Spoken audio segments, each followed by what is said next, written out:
Product comes in a box like this, the TEX series. Cabinets come in a box, 2 in a box, depending on what size you got. We have 2x3s, 3x3s, 2x4s, and 3x4s, and that using that combination, you can build basically any size screen you want. So these are the different sections that come in a box. We're going to snatch that out of there, and that's going to be a section of this sign. You're going to sit up into this frame that we've built here. So if you look at the frame, there's just going to be a cross brace wherever you're going to meet those boxes.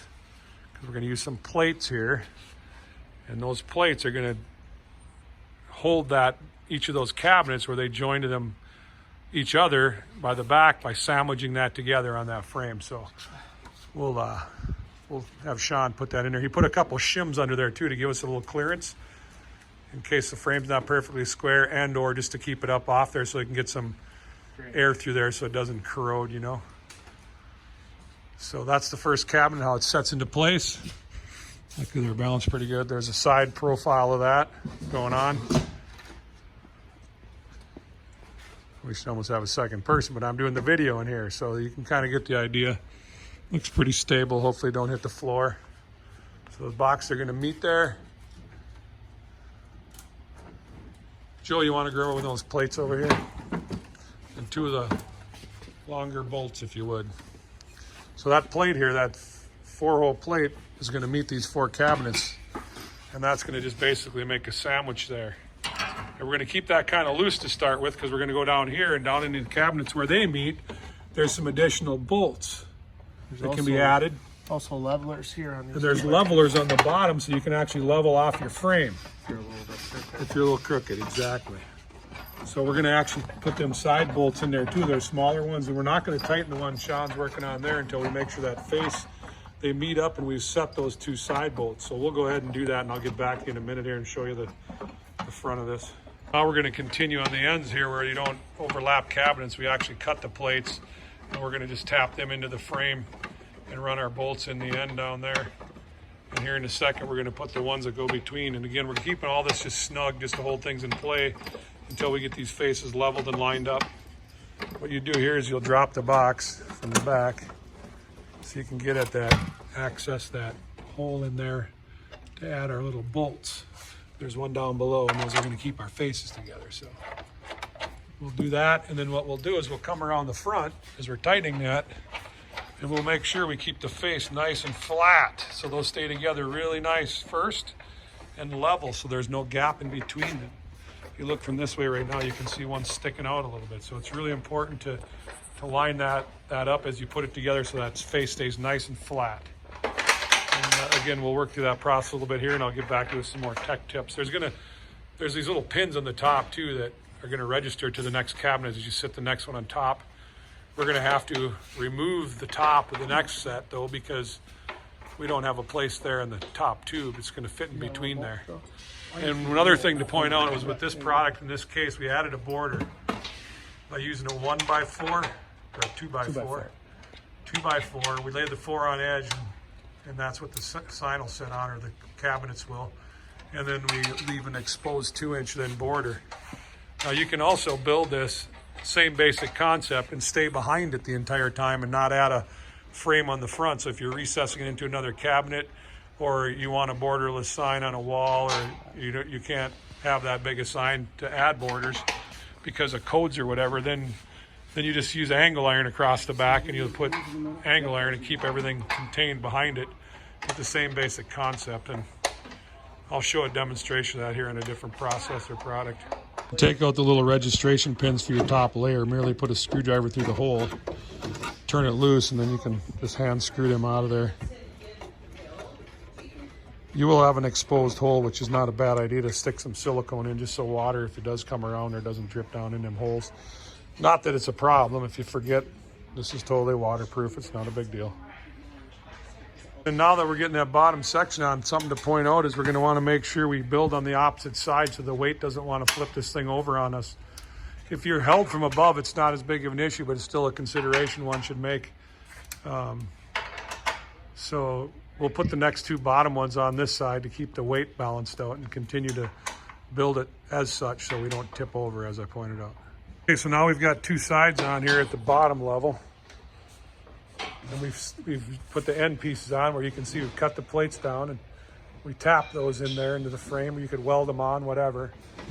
But it's pretty straightforward, pretty easy. Those plates are what grab the cabinets, and they're all secured in each corner.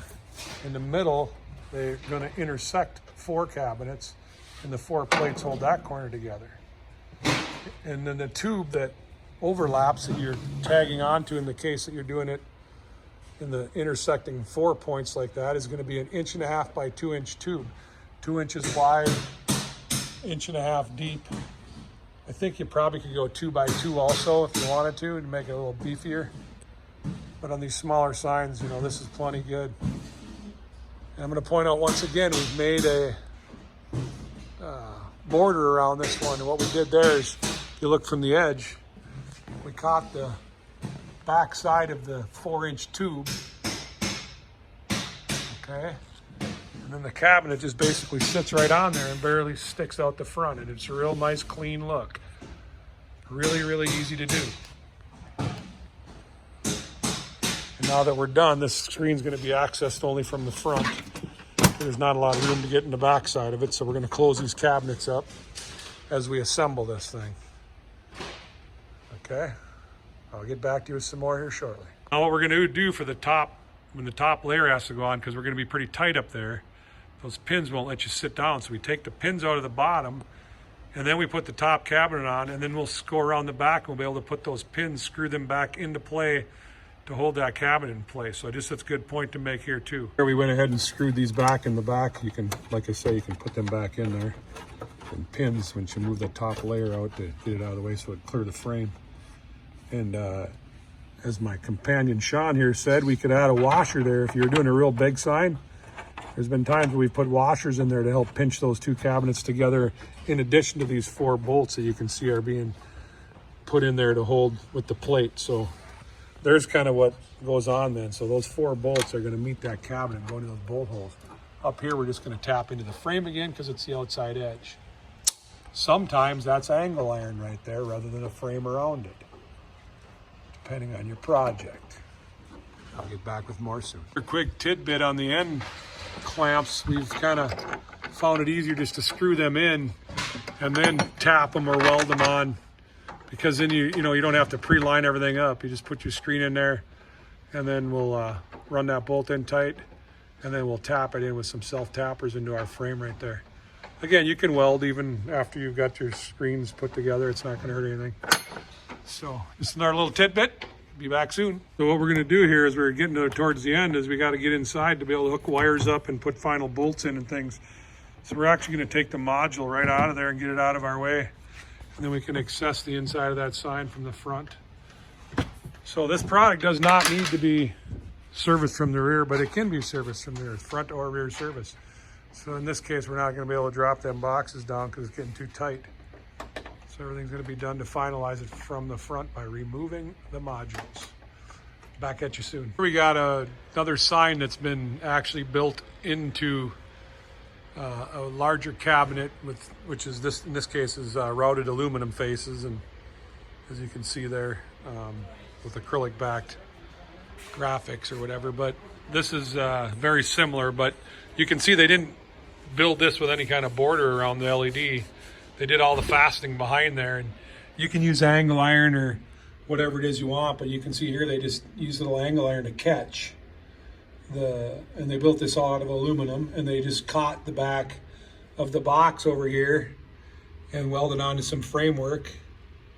Okay, and in the middle they're going to have put that tube in there again for the plates to meet and just kind of support everything from the back. It's really, really quite easy if you can just leave an opening there and just, build yourself a little framework, and then you can recess it. And then as you can see here, to hide there or border the LED rather than put the trim around it like we did on the frame I showed in my earlier video, this is just using some angle aluminum to attach aluminum sheeting to butt up next to the face of the screen, and you can see it's nice and clean. And again, look how nice and flat that screen is when we assemble it properly by putting it together there. It's just really a nice product. Works really well, and we have it in stock here in Minnesota.